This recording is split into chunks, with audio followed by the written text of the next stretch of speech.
De første videooptagelser, jeg har fra turen, er faktisk først fra selve vandreturen. Og da jeg er tæt på at nå toppen af Kretas højeste bjerg, som hedder Paknes.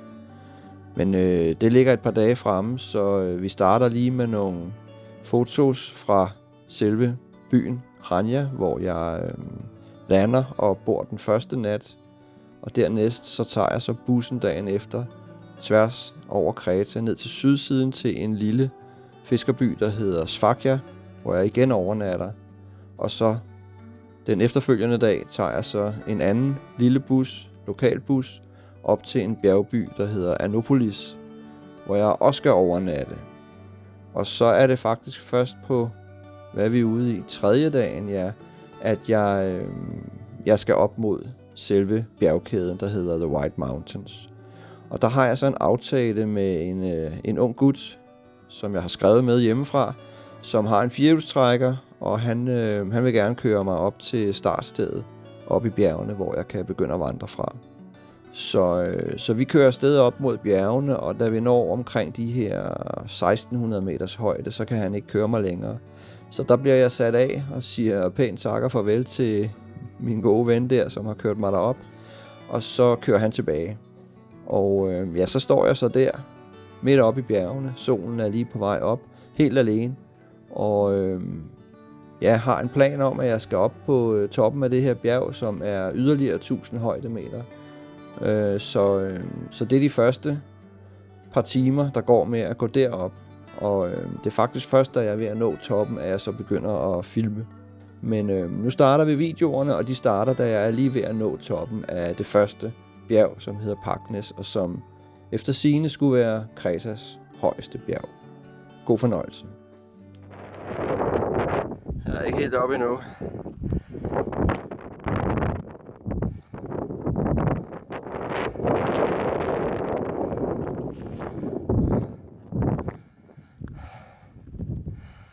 Men der er toppen. Der er jeg. Jeg er næsten ved at være der.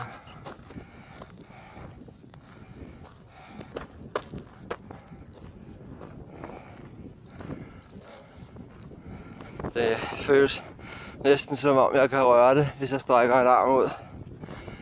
Selvom det stejleste venter.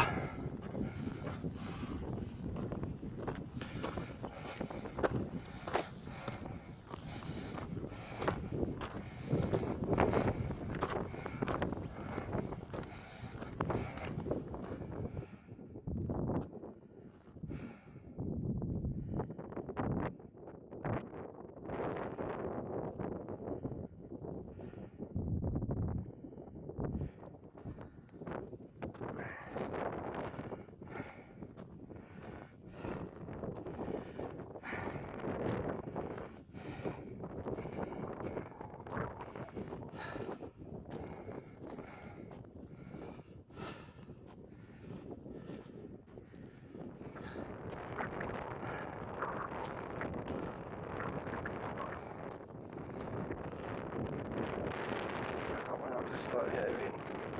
Men det her det er 2500 meter.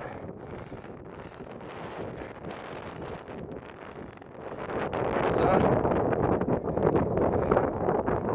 ud af toppen af Paknes med Lef Kauri i The White Mountains.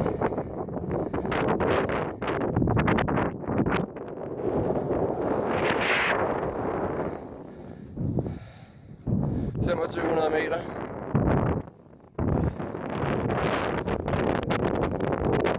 Så venter der bare 10 timers vandretur ned ad bjerget mod nu. Jeg har vandret i 4,5 timer, og der er vel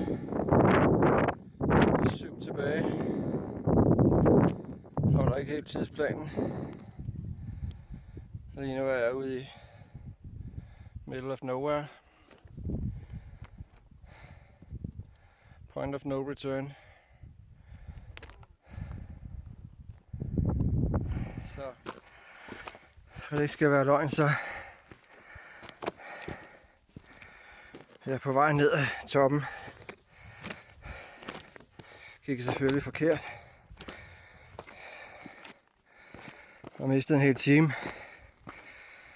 Og det er det mindste af det. Men en time, hvor jeg var nødt til at gå op ad bjerget igen. Så det har kostet dyrt. Det kræfter.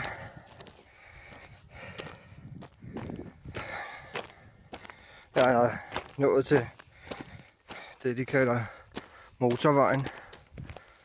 Så har vi afmærkning. Dejligt. Motorvejen, det ses jo tydeligt. Og det er ikke engang en joke. Skulle jeg have set, hvad jeg har gået i de første 4,5 timer. Det er fuldstændig bare sten og skrænter, og hvor man skrider hele tiden. Så det her, det er ren luksus. De har det her, de kalder swallow holes. Det her er ikke lige et af dem, men de er ret klamme. Det er sådan nogle, jeg skulle have filmet dem lidt tidligere, det er sådan nogle dybe huller, der på en eller anden måde bliver sådan, hvor undergrunden er suget sådan helt ned, dybt ned i klippegrunden. Og vandet løber ned, og så bliver det på en eller anden måde trukket helt ud i havet. Dem skulle man ikke falde ned i, stod der på andre beskrivelserne. Så nu er der kortere til mål, end hvor jeg kom fra.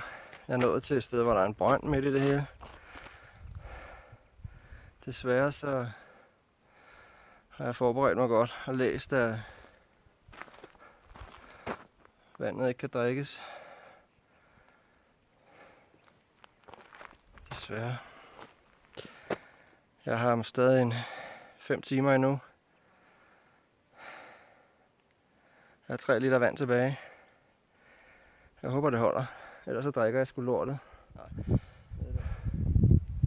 Jeg er stort set så langt væk fra alting, som man overhovedet kan komme. Det eneste der er herude, det er får, som drikker det der vand. Anyway. Jeg ved, at jeg skal møde helvede herude. Det har jeg vidst hele tiden. Jeg ved jo bare ikke hvornår. Når mine ben de sidrer og knækker sammen under mig, og min krop den ryster af udmattelse, og jeg ikke kan slæbe mig en meter længere. Og der stadig er 3 timer hjem. Sådan cirka deromkring.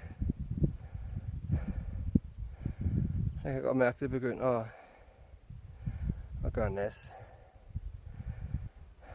Og solen den er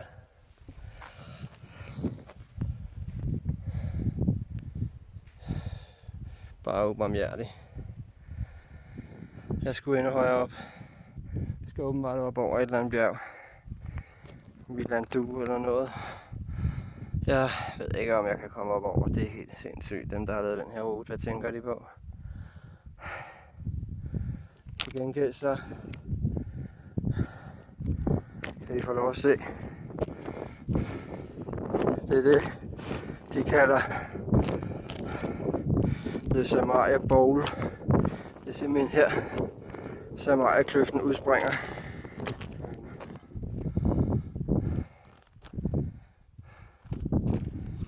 Jeg er stadig ikke nået helt op over toppen af det her bjerg, men den tager jeg nu. Jeg ved ikke om man kan se det, men langt ude i det fjerne.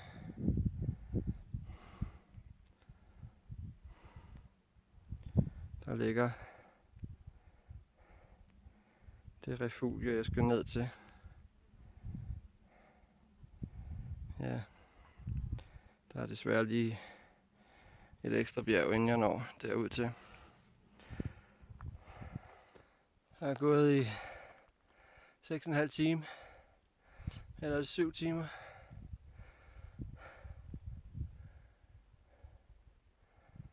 Man kan se bjergene helt derude. Jeg kommer bagfra dem. Ja, jeg kan afsløre, at det er ikke sjovt længere.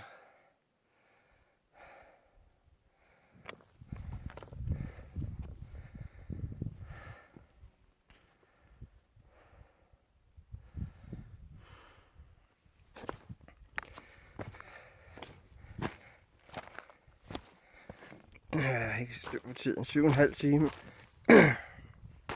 Og jeg tror, jeg kan se refugiet langt derude i fjerne.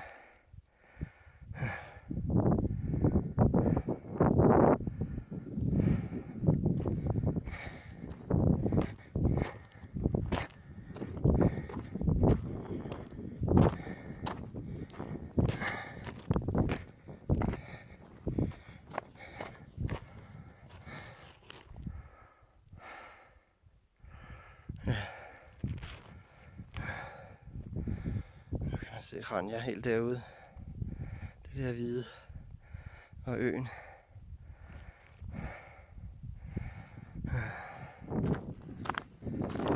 Jeg har gået i 8 timer nu.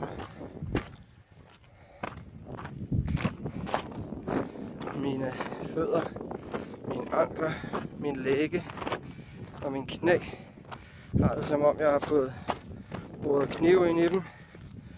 Og så skal jeg gå med dem siden i. Jeg har vabler på tæerne, kan jeg mærke. Og måske hælen. Jeg tror, jeg er ved at miste en negl på højre stortå. Kan I se det samme som mig? Stien helt dernede i bunden. Der skal jeg ned. Det ligner en rigtig sti.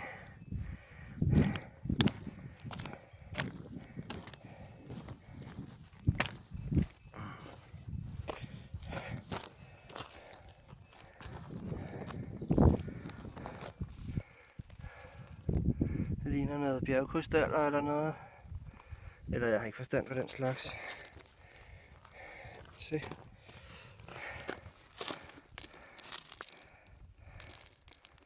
Som ligger i cirka 1750 meters højde.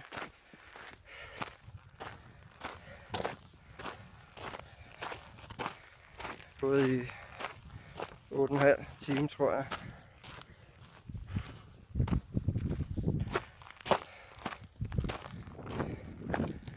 Det gør fucking ondt nu. Jeg tror, mine knæ er ved at stå af. Mine hænder og fingre og arme bliver helt svulmet op, og det snuger og prikker og summer i fingrene. Men til gengæld er det dejligt at gå fladt lige ud. Jeg har ikke gjort det i, de sidste 3 timer eller sådan noget.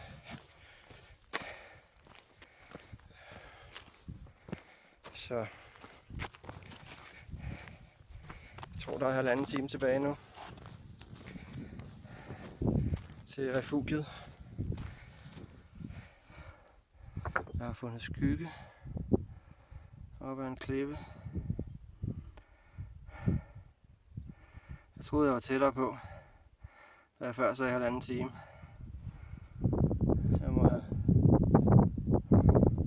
Jeg har fejlbedømt det.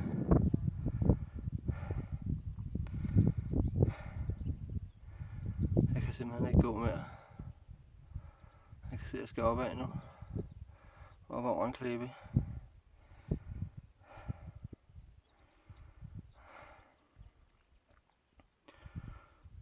Men så der er nok 1,5 time eller 2 timer endnu. Der er ikke så meget at gøre ved det. Jeg kan ikke sove her. Jeg har heller ikke nok vand og mad og så videre til at sove nu. Nu har jeg gået for langt. Eller, det vil blive det samme selvfølgelig, men jeg må videre. Og se lige, hvad vi har her. Vejen. Endelig.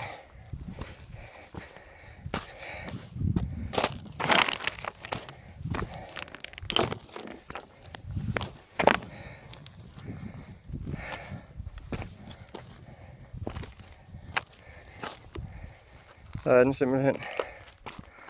Desværre så. Man kigger godt efter, kan man se den deroppe af, hvor jeg skal til refugiet. Men så langt så godt. tror, vi er ude i 9,5 time nu. Der er stadig gået. Eller vi er stadig oppe i, jeg tror 1500 meter eller sådan noget. Det er åbenbart den her højde, som det der refugie ligger. Ja, lige bortset fra, at det nu går endnu mere opad igen.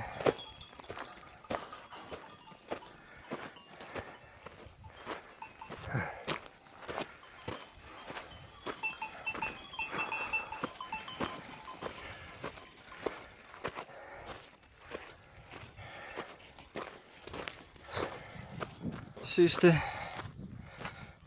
stigning.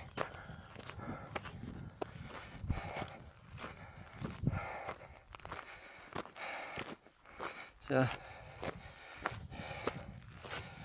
tjekker jeg ud, eller ind hedder det vel, derop. Og så må vi se, hvornår jeg kommer til live igen til hægterne. Over and out. Så lykkes det. Jeg har kørt fra Anopolis klokken 5:15 i morges. Nu er klokken 5:15. Det er 11,5 timer siden.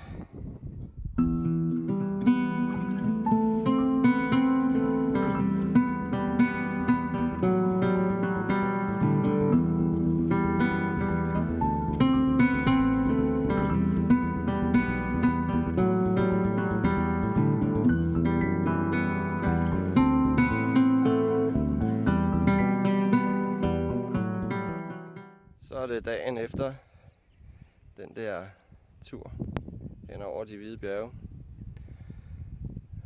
Egentlig så var jeg så smadret i går, så jeg havde tænkt mig bare at skride tilbage til Rania og hoppe på et fly hjem. Men sådan er jeg jo ikke. Så i dag har jeg alligevel besluttet, at jeg tager turen ud til det Libyske hav gennem Samariakløften. Udfordringen i dag er, at jeg befinder mig i 1500 meters højde oppe i det her refugie og skal ned til sea level, det vil sige 1500 meter ned ad bakke, hvilket gør nas i knæene. Heldigvis så havde jeg min knæbind med, så jeg håber, de hjælper lidt af vejen.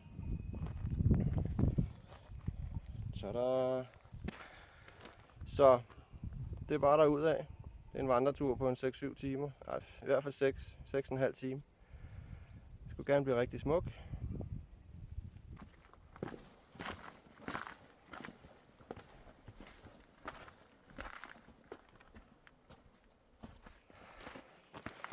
Så er jeg på vej ned gennem Samariakløften. Vej ned i kløften. Jeg kommer op fra refugiet der i 1500 meters højde. Og jeg tror, vi er nede i 1200 nu. Noget af den stil. 11-1200. Så nu er jeg på vej ned i kløften. Der er dækket ind her. Det er på grund af, at man ikke skal få sten i hovedet fra de der høje klipper.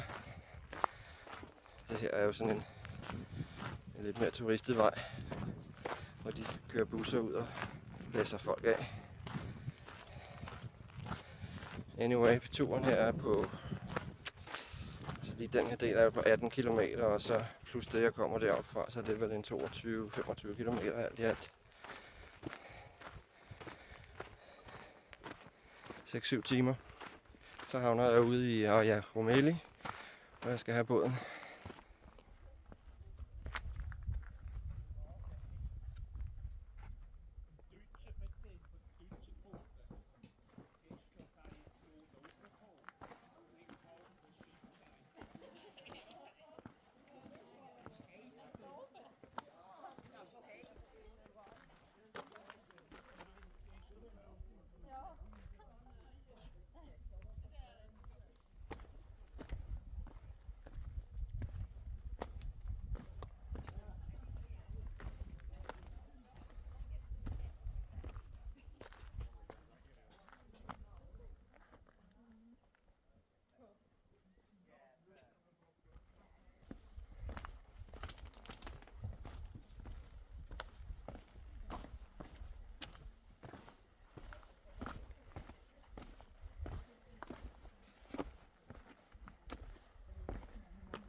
600 meters højde.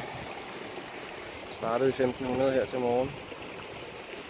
Det er første gang siden jeg forlod Arnopoli, og jeg har været nede i under 600.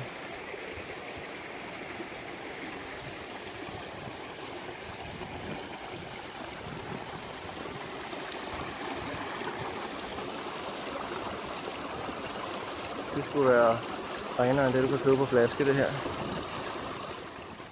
Jeg har gået i 3,5 timer, tror jeg, nedad. Cirka gået 1000 højdemeter nedad nu.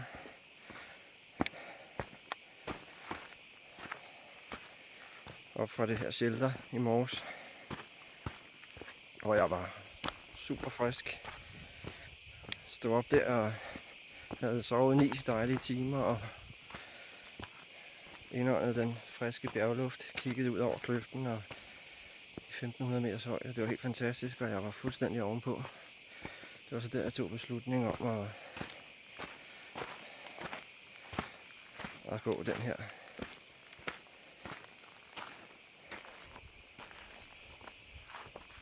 Timers, 7 timers vandretur ned igennem Samariakløften. 7 timer helt op fra shelteret. Efter cirka 2 timer, så gik det op for mig, at mine muskler alligevel ikke var 100% restitueret. Så det gør nas nu.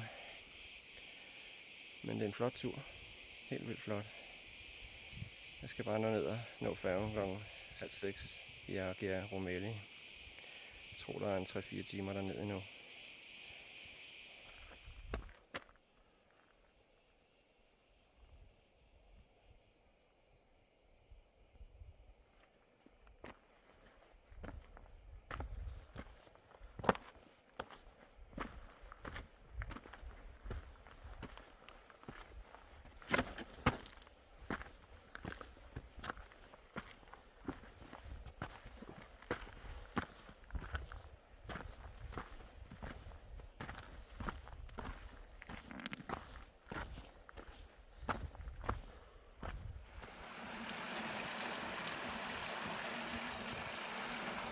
Det er jo ikke meget kønnere.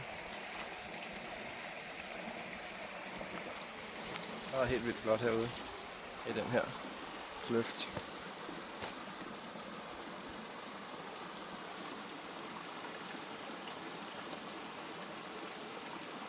Tre timer endnu, tror jeg, ned til kysten.